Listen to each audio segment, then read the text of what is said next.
Hey guys, welcome back to my channel and thank you for clicking to watch this video. So today I am going to be discussing how to successfully use Retin-A or Tretinoin without the irritation that comes from it. I know a lot of people are scared of the irritation that comes from using Retin-A. So when I watch Retin-A videos or when I watch videos on Tretinoin, I see people, like when I scroll to the comment section, I see a lot of people talking about how they are scared to use Retin-A, they want to use it, but they are scared to use it. And I thought, why not just make a video? I have successfully used it. I am in my 7th month now, and I experienced irritation just at the earlier stages, like 2 or 3 weeks after I started using it, and afterwards my skin was mostly irritation free, although a bit reactive, but irritation free for the most part.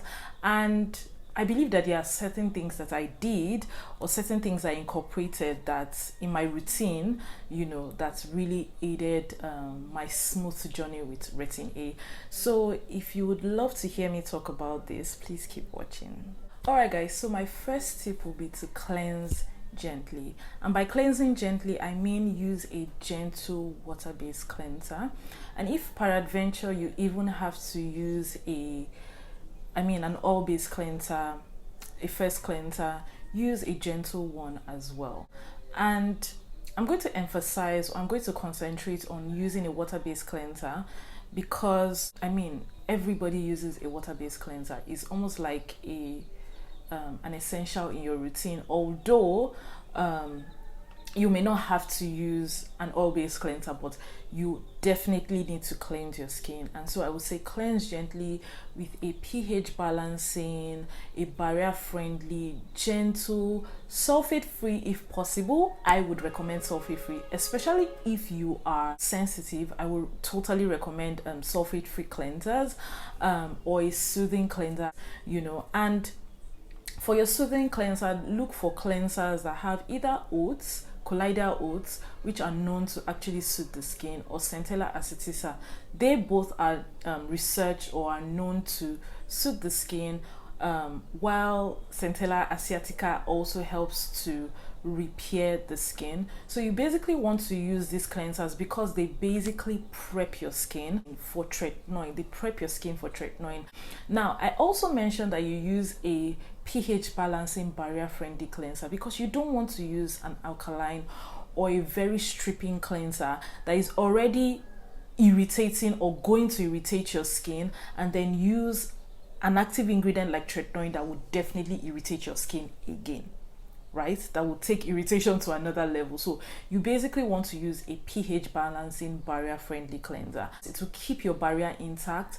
It would leave all the essentials on your skin, all the things that would help to buffer or prevent irritation as much as possible. Now, my recommendations are the Krave Beauty Matcha Hemp Hydrating Cleanser or the Sebamed Clear Face Cleansing Bar. These were two cleansers that I interchanged as I was using Tretinoin, and I can say that the Krave Beauty one really did help my skin anytime my skin felt irritated, like really did help soothe my skin every time or anytime I felt like my skin was irritated.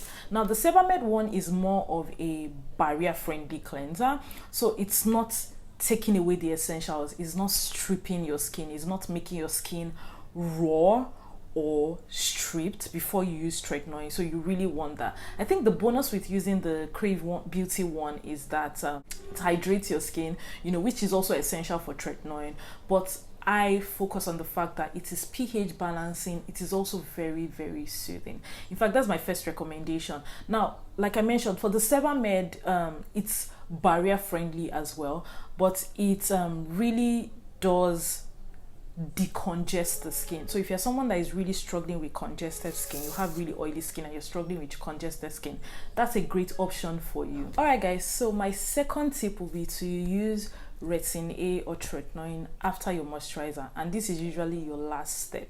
Moisturizer usually is your last step, but this time you are interchanging. So instead of using Retin-A then your moisturizer, you use your moisturizer and then Retin-A, especially if you have sensitive skin. In fact, it's a recommendation for everyone, but especially if you have sensitive skin, you really want to use a moisturizer before you use Retin-A. And this is because a moisturizer basically just acts as a buffer. A buffer is something that slows down or prevents like cushions the effect of something, basically. So what the moisturizer does is that it cushions the effect of tretinoin. That's one. And number two is that it prevents the fast penetration of tretinoin. This is also because the faster tretinoin penetrates into your skin, the more the irritation. So it really just prevents it. It allows tretinoin release slowly into your skin, so irritation is kept at the minimum. Alright guys, so tip 3 will be that you allow your skin completely dry before you use Retin-A. And this is also similar to the second point that I mentioned, and basically this is because when your skin is damp, it receives more of the product, and it's almost like using a wet sponge to clean a surface with water. The wet sponge will easily absorb the liquid on the surface more than it would if it was a dry sponge. Do you get? So the truth is, the faster, like I mentioned before in my last tip, the faster Retin-A penetrates into your skin, the higher the irritation. So as much as possible, you want to use techniques that can slow down that irritation process.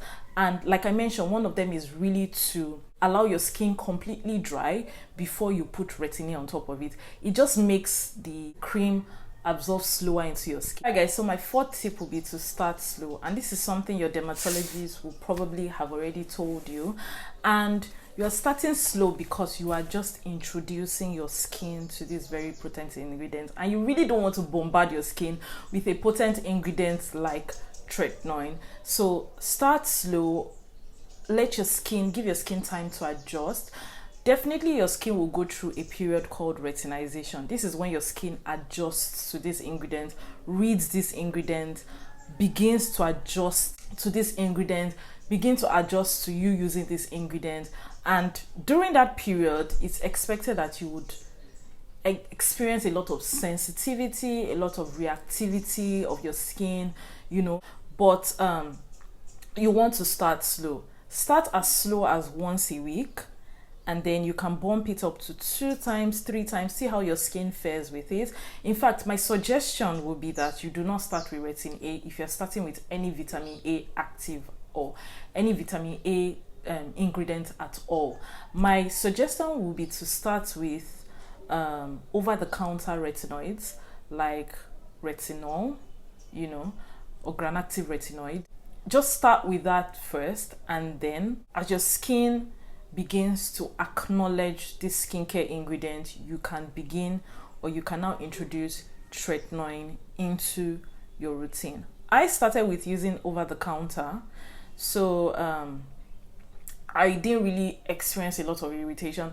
I experienced sensitivity more than irritation and reactivity, but I just knew to, by common sense, I just knew to cut out a few things for my routine, adjust my routine as much as possible to soothe my skin before I use it and all that, you know. So like I mentioned before, start slow. Start once a week. See how your skin fares. If you see that your skin feels irritated, more irritated than normal, you can skip a second week and then start again, you know, on the 3rd week.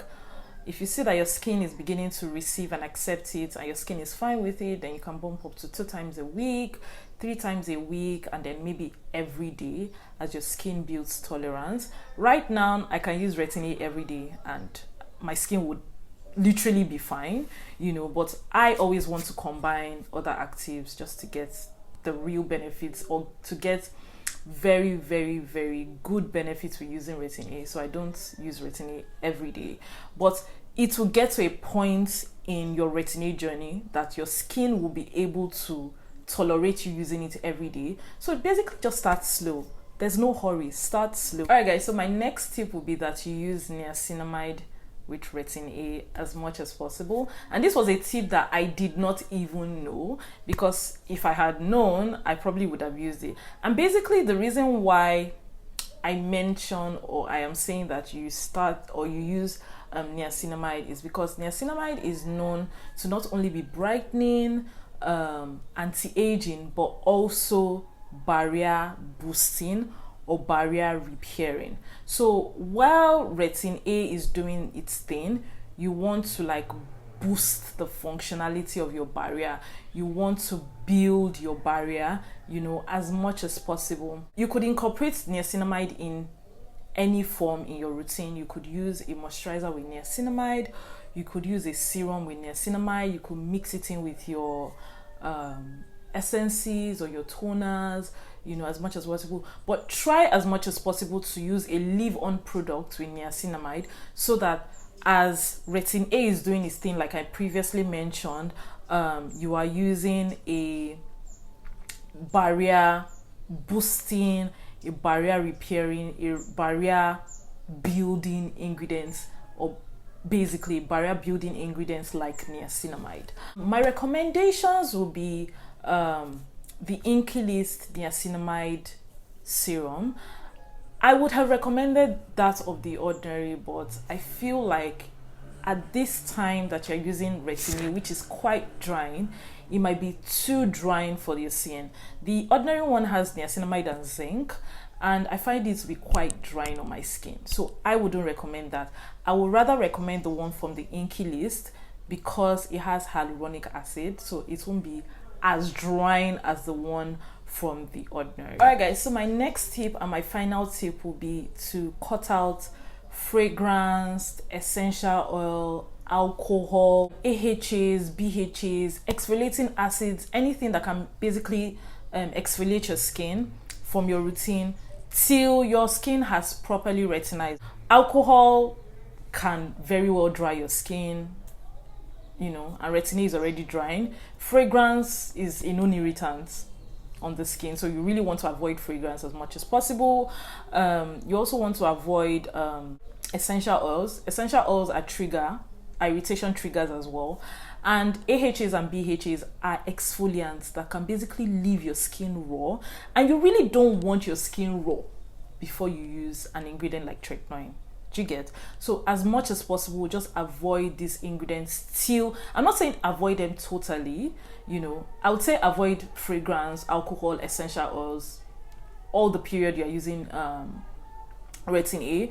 But I would say for AHAs, BHAs, vitamin C, you know, acids, basically, until your skin has properly addressed, you have stopped feeling the effect of the Retin-A on your skin has stopped being reactive, avoid AHAs and BHAs. They would exfoliate your skin, they will leave your skin raw, they might increase irritation, so you definitely want to avoid these ingredients. Alright guys, there you have it. Those are basically my tips for using Retin-A with minimal or zero irritations. If you have any other tips, please leave them in the comment section so that people can learn. What did you do during that period that your skin was retinizing?